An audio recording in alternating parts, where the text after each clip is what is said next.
ফিরে এলাম এই পর্বে। আমি কোয়েল রয়েছি আপনাদের সঙ্গে, আর আমি লিমা রয়েছি কোয়েলের সঙ্গে। এই মুহূর্তে দাঁড়িয়ে বড় খবরের দিকে নজর রাখছি। যে বড় খবর আমরা নজর রাখবো তাহলে সন্দেশখালীতে প্রতিবাদ থামাতে গ্রাম ঘিরে হামলার ছক। ইতিমধ্যে এই নিয়ে একটি অডিও ভাইরাল হয়েছে, আর সেই ভাইরাল অডিও এবারে একেবারে সামনে, এবং সেই জন্যই সেটা ভাইরাল। উত্তাল পরিস্থিতি, সন্দেশখালী উত্তাল হয়েছে। অভিযোগ, ভাইরাল অডিওতে কণ্ঠস্বর তৃণমূল নেতা উত্তম সর্দারের।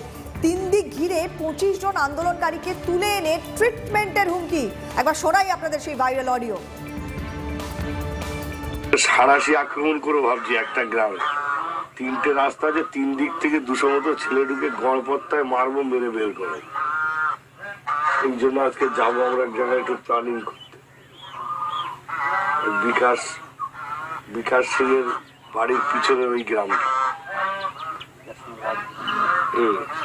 লিস্ট 20-25 জনের লিস্ট করেছি। একটা একটা করে ছেলে তুলে নিয়ে চলে যাবো, আলাদা আলাদা ট্রিটমেন্ট করবো। তোমরা আগে একটুখানি বসো। আজকে এই যে কণ্ঠস্বরটা শুনলেন তৃণমূল নেতা উত্তম সর্দারের, তিনি বলছেন 3 দিক ঘিরে 25 জন আন্দোলনকারীকে তুলে এনে ট্রিটমেন্টের হুমকি। আমরা কিন্তু এই খবরটা আপনাদের সামনে তুলে এনেছিলাম। সরকারের দেওয়া যে ত্রিপল তার বাড়ির গ্যারেজে ব্যবহৃত হয়েছিল, প্রশ্ন তুলেছিলাম আমরা। পোলট্রিতে ব্যবহৃত হয়েছিল, সে নিয়েও আমরা খবর করেছি।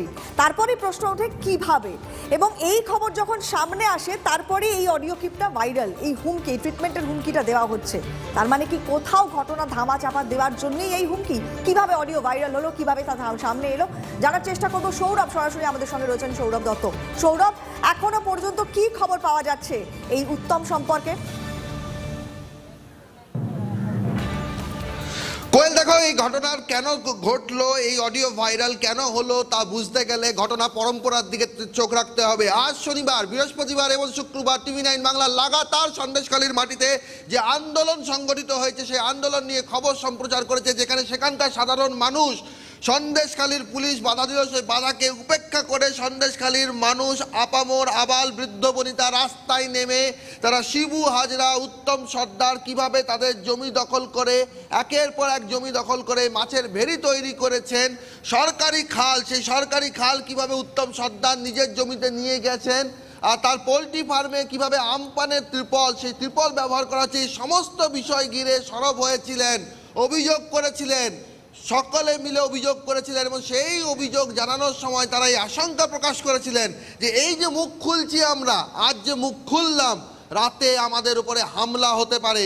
কারণ হামলা হওয়াটাই তাদের অভিজ্ঞতার মধ্যে রয়েছে, যেখানে বৃদ্ধরা বলছেন যে রাতে পার্টি অফিসে তুলে নিয়ে গিয়ে কোদালের যে বাট থাকে সেই কোদালের বাট দিয়ে তাদেরকে হাত মারা হয়। এখানে যে অডিও রয়েছে, তুমি এই যে বললে যে তারা কোথাও আতঙ্কে রয়েছেন, আশঙ্কা প্রকাশ করছেন, তাদের বক্তব্য আমাদের কাছে এসে পৌঁছেছে। একবার একটু শুনি কি বলছেন স্থানীয়রা।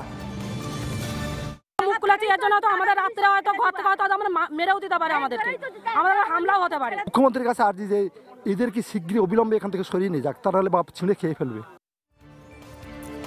গ্রামবাসীরা তো আতঙ্কে। উত্তম সর্দার কি বলছেন এরপর?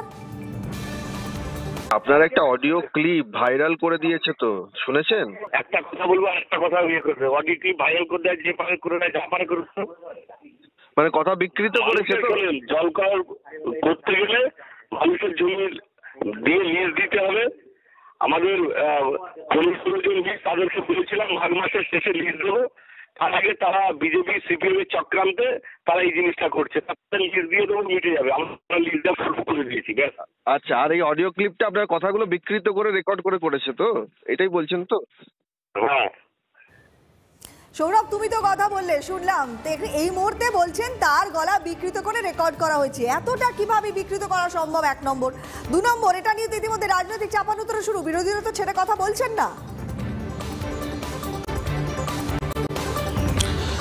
কোয়েল, দেখো উত্তম সর্দার তার প্রতিক্রিয়া একবারও কিন্তু বলেনি যে কণ্ঠস্বর তার নয়। তিনি কি বলেছেন? তিনি বলেছেন আমি এক কথা বলতে চেয়েছিলাম, আরেকটা অংশ শুধু রেকর্ড করে সেটা শোনানো হয়েছে। মেনে নিলাম তার যুক্তি, কিন্তু তার কণ্ঠস্বর তো তার। সেই কণ্ঠস্বরে সেটা তো তিনি স্বীকার করছেন যে তার কণ্ঠস্বর, এই কথাটা তো বলা আছে যে গ্রামকে 3 দিক থেকে ঘিরে গ্রামকে ঘেরা হবে, 25 জনকে চিহ্নিত করা হয়েছে, আলাদা আলাদা করে তাদেরকে তুলে এনে তাদেরকে ট্রিটমেন্ট দেওয়া হবে। আর এই বক্তব্যের সূত্র ধরে ইতিমধ্যে রাজনৈতিক চাপানুত্তর শুরু হয়ে গেছে। যেমনটা তুমি বললে, বিরোধী দলনেতা শুভেন্দু অধিকারী টুইট করেছেন যে উত্তম সর্দারের বিরুদ্ধে ব্যবস্থা নিতে হবে, ব্যবস্থা নিতে হবে এই ধরনের মন্তব্য, এই ধরনের পরিকল্পনা করার জন্য।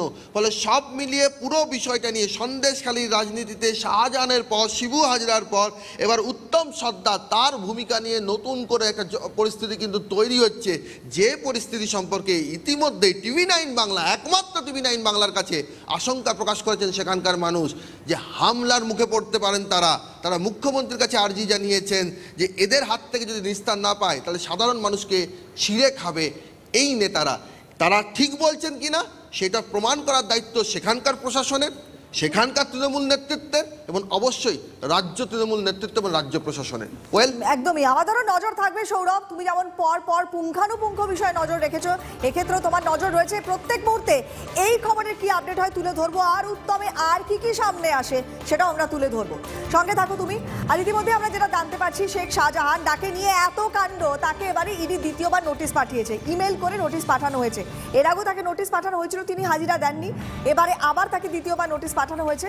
তৃণমূলের নেতাকে 7ই ফেব্রুয়ারি হাজিরার নির্দেশ দিতে